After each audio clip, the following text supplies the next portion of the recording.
Y no he traído la charla de esta noche, sino que esta es la de ayer. Pero lo vamos a resolver, ¿Cómo lo resolvemos? ¿Alguno tiene un bar del infierno por ahí? ¿Alguien trajo el libro? Bueno, no importa.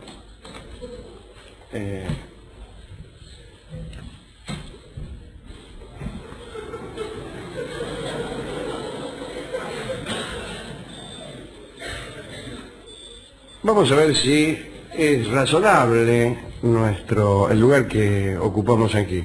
Lo que yo creo, sí. No, no busca el bar, seguramente. No importa. ¿Y todo? ¿Dejamos? Enseguida lo vamos a recuperar. Vení. Vení. Andá hasta el auto, agarrá la llave ahí y en el baúl hay varios libros. Vamos a leer algún relato, pero mientras esta cosa llega, hablaremos precisamente del arrepentimiento y de su funcionamiento como institución para la salvación celestial. Así que hablaremos de famosos calaveras. No está mal eso, ¿eh? No está mal. ¿Es cierto, Alejandro, que nunca chillan los calaveras? Sí, los calaveras no chillan y el piola se las aguanta. El que quiera observar o que quiera examinar el alma del argentino deberá leer mucho, pero Borges decía que podría ahorrarse algunos trámites leyendo la colección completa del alma que canta. Ajá. Ahí dice Borges, entre tantas fealdades, se refiere a las letras de tango, desde luego, encontrará uno unos datos centrales que a lo mejor son pertinentes para hacerse un juicio acerca, no sé si del gen argentino, como decían en ese concurso, pero sí de algunas regularidades. Yo no creo mucho en que los genes determinen la historia. Algunos deterministas argentinos han creído eso, por ejemplo Sarmiento y por ejemplo Ortega y Gasset. Un oyente nuestro nos remitió una especie de anagrama que había dado como inventado por él don José Ortega y Gasset, sin darse cuenta de que anteriormente había sido ideado por Sarmiento y refutado por algún otro. Ortega y Gasset decía que la palabra ignorante tenía todas las letras de argentino. Antes lo había dicho Sarmiento. Decía que argentino e ignorante contenían las mismas letras y que era deseable que no se convirtiera de anagrama en sinónimo. A lo que algún enemigo de Sarmiento le respondió que Sarmiento tenía las mismas letras que Mentirosa. Lo que hay entre Sarmiento, Ortega y el refutador de Sarmiento es que las cosas no se resuelven por las letras que contenga una palabra, pero tampoco se resuelven por genes, que ese es el pensamiento de Ortega y de Sarmiento, de creer que una nacionalidad está marcada por un destino genético. Eso tiene un nombre muy feo a veces, pero cuando se parte de ese punto para hacer consideraciones acerca del destino político de las naciones, por lo general se enfila con el rumbo incierto de los tomates, por el rumbo incierto de los tomates. Lo que sigue esta tradición es esa idea de que los argentinos son poco proclives al trabajo, que otras naciones nos superan por una indolencia que está en nuestros genes. Es posible que haya una indolencia que prevalece, pero a lo mejor no está en nuestros genes, más bien hay que buscarla por otros sitios. En el tango aparece una idea que es ligeramente vecina, esta de la indolencia, ¿no? Pero que es al revés. Más bien el tango postula a la dominación general una conducta que reniegue del progreso personal. Y así, el hombre que trabaja cada día, el hombre que trata de progresar, vamos, aquel que ejerce una moral burguesa, está fuera del tango. Exacto. Está fuera del tango. Ni siquiera aparece como un enemigo a considerar. Directamente queda fuera. Cuando a partir de las letras del tango se postula una moral tanguera, encontramos que esa moral no contiene el elemento principal de la moral burguesa, que es la prosperidad. La prosperidad antes bien es denostada. Sí. Es denostada por sí misma, ni siquiera teniendo en cuenta cómo se logró esa prosperidad. El tango encuentra toda prosperidad sospechosa y un poco despreciable. ¿Y por qué? Vamos a verlo. Esperemos un poco. En cambio, el tango sí hace una enorme virtud, no ya de la vida del calavera, la vida del milonguero, sino de la vida del hombre con coraje. El coraje parece ser la virtud esencial de esta moral tanguera, que es una moral ficticia, desde luego es una moral mítica para los argentinos. El calavera aparece como socio del hombre de valor, porque a los autores de tango se les antoja que ser calavera es también ser desinteresado. El hombre que va todas las noches a la milonga, antes que un hombre vicioso, es un hombre que ha resuelto jugar su vida porque sí, que ha resuelto no guardarse ni una moneda en el bolsillo, que ha resuelto no guardarse ni un poquito de juventud, sino que ha resuelto gastarse la palada. Por supuesto que juega, y en otro caso también se juega la vida con coraje. Estas vertientes del tango, el tango que cuenta la historia del tipo que acuchillada defiende cuestiones de honor, atención con esto, esta es una vertiente, y la otra es la de un desinterés, un desapego por la vida y por los bienes, que llevan también al vicio, a la imprevisión. Yo no he conocido ningún tango del tipo que ha resuelto edificar un chalecito y que ha puesto un plazo fijo. Y eso está fuera del tango. ¿Y en qué se parecen este desdén por los bienes materiales y este valor, este coraje, del que a lo mejor en una pelea, en una patriada, no le importa jugarse la vida? Es que allí hay cuestiones de honor. ¿Y cuál es el tema principal de la moral heroica contrapuesta a la moral burguesa? Si en la moral burguesa el principio es la prosperidad, el bien más deseado, es la moral heroica, que es la moral del tango. El asunto principal es el honor. Es el honor. Don José María Rosa comienza su extensa historia argentina, todos los tomos, con una consideración bastante parecida a esta, pero desde luego mucho más jugosa. Y hace, antes que nada, esa diferenciación entre moral burguesa y moral heroica. Y dice que nuestros ancestros españoles venían, al llegar a tierras americanas, de 7 siglos de lucha.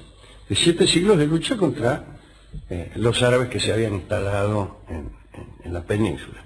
Y que estos años los habían ejercitado en unas consideraciones tales en donde la prosperidad era propia de aquellos que se negaban a la lucha. El que prosperaba por sus negocios, por su comercio, era porque no se había entregado a la guerra. Entonces despreciaban un poco eso, y en cambio amaban tanto que hasta la palabra valor quiere decir, valor es decir lo que vale, quiere decir valentía, coraje. Y entonces, acostumbrados a las luchas, acostumbrados incluso a ejercitaciones infantiles que estaban más destinadas a la lucha, al incremento de una destreza militar, que al incremento de una destreza de prosperidad, digo, de esos, dice Pepe Rosa, proveníamos nosotros. Y algo quedó en el espíritu argentino, si es que hay alguno, en las regularidades argentinas, de esa moral que desprecia un poco la prosperidad burguesa y que provija cierto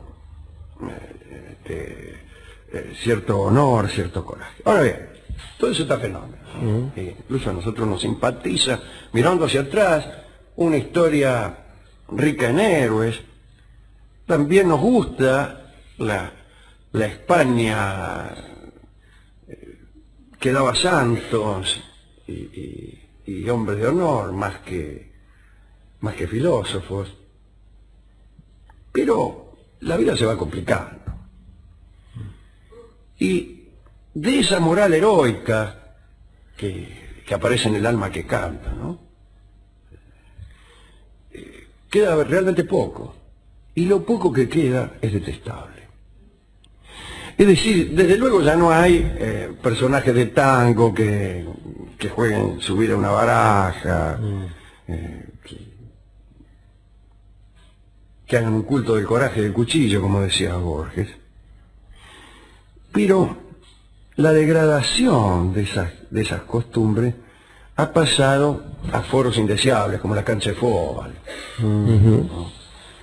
Y entonces aparece otra idea, que al mismo tipo que ha creído ver en esa moral heroica un estandarte digno de ser seguido y una reacción ante los poderosos del mundo, que desde luego establecen su poder a través del culto, de la razón, los bancos, la letra de cambio, todo eso es un poco detestable, y uno alguna vez se ha embanderado en las filas de la moral heroica. Pero si uno reflexiona acerca de las cuestiones de honor, verá que detrás de ellas siempre hay algo patológico. Y especialmente cuando la cuestión de honor está ejercida por personas que no tienen ideales supremos como los héroes, como San Martín, sino por personas que utilizan esa quisquillosidad del héroe en cuestiones absolutamente banales. El héroe es por definición quisquilloso y se ofende fácilmente, como sabe cualquiera que haya leído la Odisea o la Ilíada y haya visto que justamente este último libro comienza con una ofensa, de Aquiles de Peleo. Canta Dios a la venganza fatal de Aquiles de Peleo. Y Aquiles se ofendió por una mina. Es decir, que la Ilíada comienza con un tango. El héroe es quisquilloso. Pero está bien que sea quisquilloso Aquiles, que desde luego estaba peleando por el destino de su patria, por lo que usted quiera, por una cuestión... Por su propia gloria, si quiere, Alejandro, que había elegido. Si quiere, mucho mejor, por su propia gloria. Una gloria que él había elegido cuando tuvo ante sí una vida larga y serena, es decir, una vida burguesa, si me permite usted el anacronismo, y una vida breve pero gloriosa. Eligió la vida heroica, la moral heroica, que es vivir poco y gloriosamente.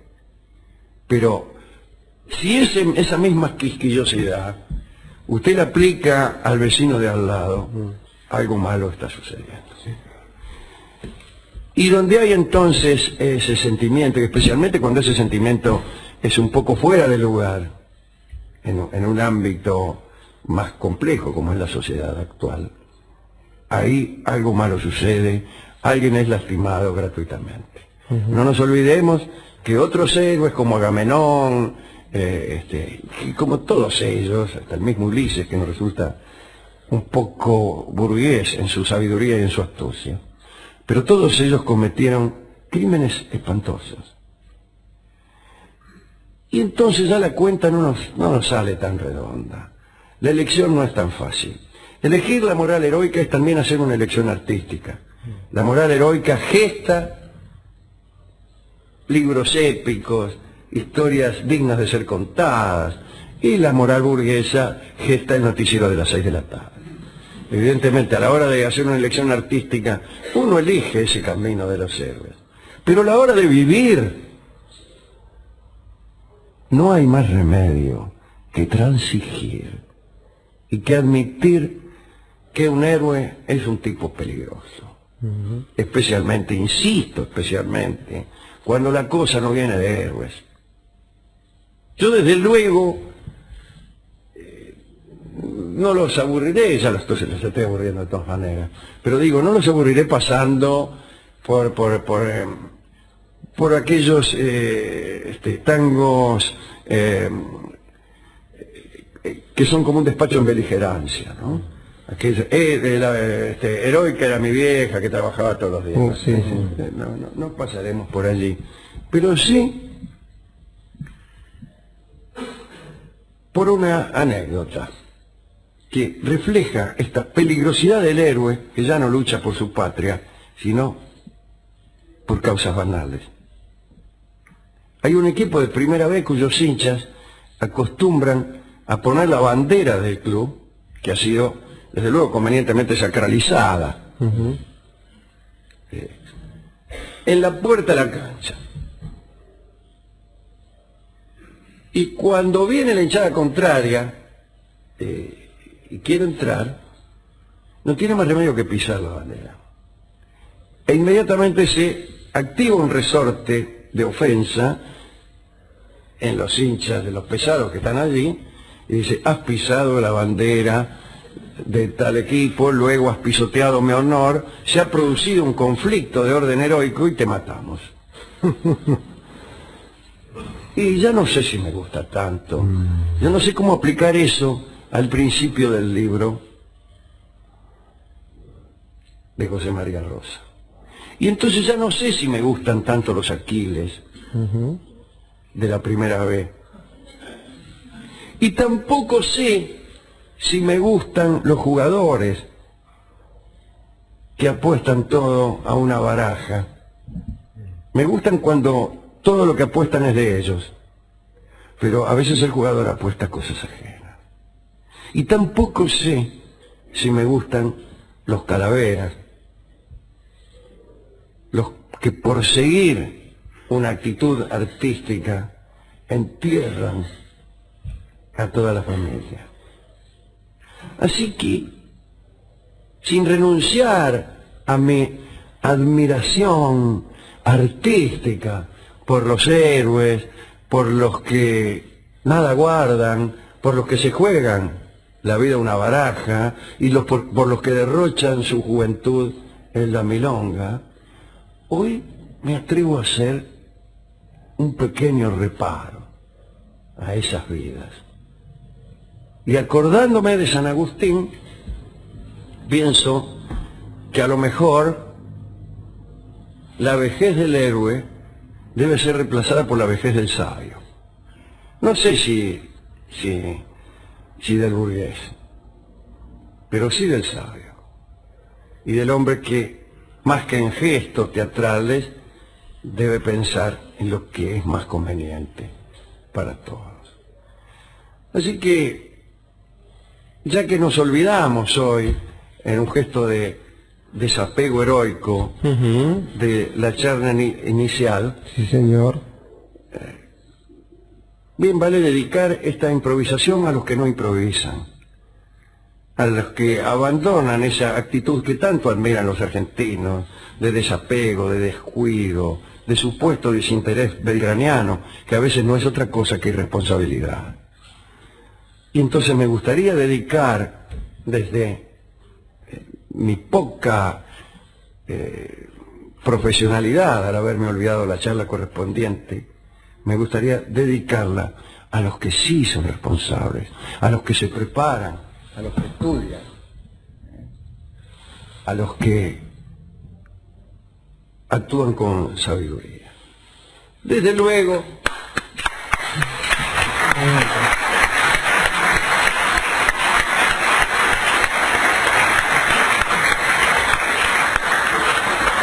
Déjeme sumar una dedicación, Alejandro, ya que a veces me lo permite. Digo, también para aquellos que pueden demostrar que no hay mejor improvisación que el estudio y que muchas veces no hacen falta en los papeles adelante para que uno no esté improvisando, porque ya se los ha estudiado en 40 años de su vida.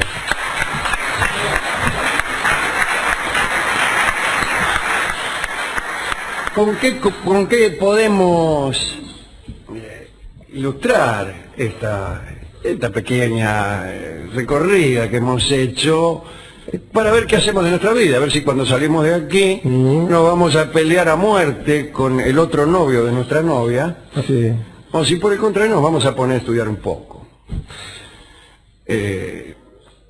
Pues bien, yo creo que como el obispo de Hipona, como San Agustín, podríamos recorrer un camino. Podríamos pensar que la vida es tal vez un camino y que algunas estaciones de ese camino pueden ser irresponsables, heroicas, desdeñosas. Podemos hasta jugar con el placer juvenil de ser desdichados. Y también podemos internarnos por las calles más estrechas de la heterodoxia o caminar a veces por las avenidas centrales de lo consagrado y de la ortodoxia. Hay muchos caminos para ser un buen tipo, pero también hay muchos otros caminos para ser un verdadero canalla.